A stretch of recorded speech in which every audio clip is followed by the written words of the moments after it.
to the All Things ITSM Global Podcast. I'm Kirsty McGowan. I'm here with Ben Gonzalez. Hi, Kirsty. Carlos Casanova. Hello, Kirsty. And our guest is Dave Reardon from Saltstack. Hi, Hello. Dave. Hello. Hello, David. Hi, Dave. Is it David or David? Dave. Very good. Yeah. It's Dave. It's Dave. It's neither David or David. Yeah. So, Dave, we know you do a lot of work and have been spending a lot of time in the DevOps kind of space. Mm-hmm. What sort of trends are you seeing in that space, and what's changed over the time, and kind of what do you see going forward? Yeah, I think a lot of the trends that we're seeing have to do with sort of a recognition that what has started in the DevOps space and sort of with the developers and sysadmins, we've seen that trend really starting to broad across the global IT organization. And so what we're seeing is a lot of people having conversations with us about where do I begin? How do I take this stuff that's happened here and make it applicable, across my organization? Right. Yeah, that's the big thing we see in a lot of areas is, okay, this is a great idea, whatever the idea is, but it's always like, well, what do I do? Right. How do I get started? Yeah. So maybe can you speak to that? Sure. What are you kind of instructing and directing them? You want to go down that road. What are those things that they need to either watch out for or start looking at? Well, every case is a little unique and different. So everybody's kind of on the journey at a different point in time, and so it's difficult to sort of always sort of pinpoint someone to go down this path or this path or this path.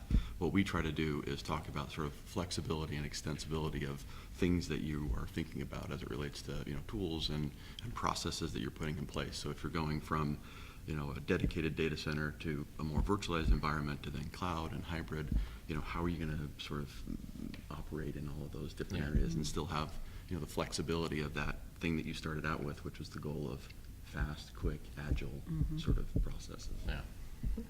It's nice that you're addressing, the common starting point for customers.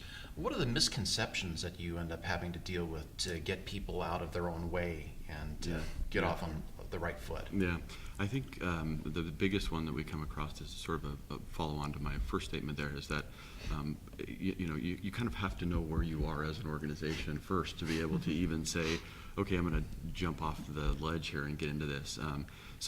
Just spending time thinking through how you currently do things and what you would like the state to be like, in the future, and really spending time on that. And we have a lot of experience working with a lot of customers on those journeys, so we have a lot of different sort of points that we can push them to, but it really is sort of a self-awareness exercise at first, to kind of understand where to begin. Yeah, I mean, working with companies, often they start on that journey, but they actually don't know what the end state looks like. So the journey can take a route that it really shouldn't be taking if they don't get that end picture right to start with. It can, and then of course you get into situations where you try to start crowbarring things into place or going and finding solutions that sound like they're very extensible and can solve all the world's problems, and then you don't perhaps deploy half of what you spend money on or something like that. So it's that really self-awareness component that's really important. So do you see them, some of these companies that go down the road, do you see that they're maybe have too lofty goals sometimes and saying we're going to do all of this, and then the expectations are just so high that even though they've done some great things, they're nowhere near the expectations that they set out, so it looks like a failure, but it actually was like, wow, that was great accomplishment. Do you see a lot of that? I would say that it's probably a little bit more cautious approach. Okay. There is, certainly there are from time to time, companies that we work with that have just decided I'm all in on this and we got to get there as quick as possible, and in the next 18 months my entire infrastructure is going to be in the cloud, and it's like, well, okay, well, that's an impressive goal, but that is not as common as more of a sort of a cautious approach to it. So there is no doubt that there's a recognition sort of all the way up to CIOs that this sort of agile DevOpsy kind of thing can benefit the broader IT, and so it's now it's just how do we get there as quickly as possible without burning ourselves along the way. That's good, because I think I know a lot of areas that are fairly new, the expectations get set so high that again you're bound to fail, not because you didn't accomplish stuff, not because you didn't deliver great value, but they were just expecting everything, and you're like, well, no, we gave you almost everything. That's not enough. Yeah. So that's actually nice to see that in a way. Yeah, yeah. And, I could be, you asked me this 6 months from now, and because I do think the momentum is picking up Sure. in a big Yes. way, and I think that there is, more and more of an effort to get this done more quickly. But so there might be, knee-jerk reactions and, faster deployments of things, but we'll see. We'll see. While you are getting customers to deliver faster, Yeah. Are you finding that for the most part, the organizations are getting better at being able to make sure that they're actually delivering the right thing? Yeah, I would say that, when we step into an engagement with a customer, initially, we're sort of going through the standard, proofs of concept and making sure that things are, operating the way that they had hoped they would operate and that type of thing. So yeah, I'd say generally, we're getting there through that process. Yeah. So. That's encouraging. It is. Yeah.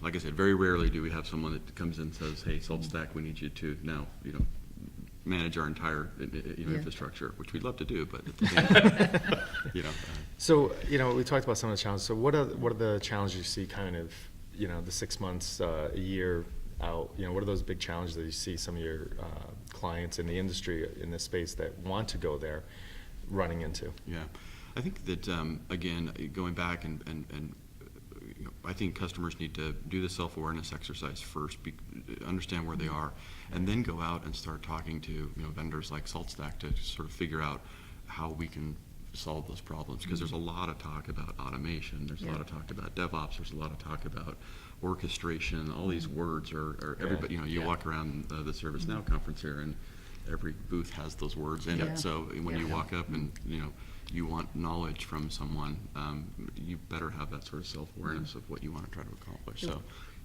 One of the challenges I've come up against in a couple of recent assignments has been with shadow IT, that really, different parts of the organisation have got.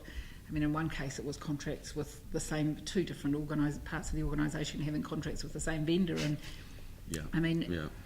getting that overall picture. I mean, in that instance, the IT department didn't even know what the state of their IT was in that company. So getting that baseline can be really important. Yeah, and we are doing some things in that regard as well. I mean, shadow IT, quite frankly, SaltStack has been an enabler of shadow IT. Right? So I mean, it's the truth. I mean, we an open source project, extremely successful, and millions of downloads of our open source stuff by those individuals that are building infrastructure because they need to get their job done. Right.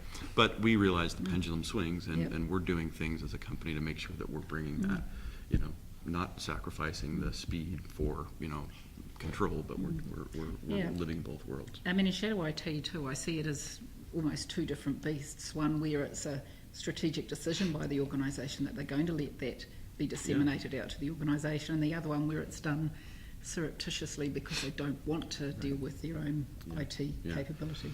Well, we have a lot of web scale clients, large infrastructure, and that there's no choice but to be agile in those environments, and so you see that happen, and you can't deny the benefits of that. So it's hard to sort of say, well, you guys are doing the wrong thing.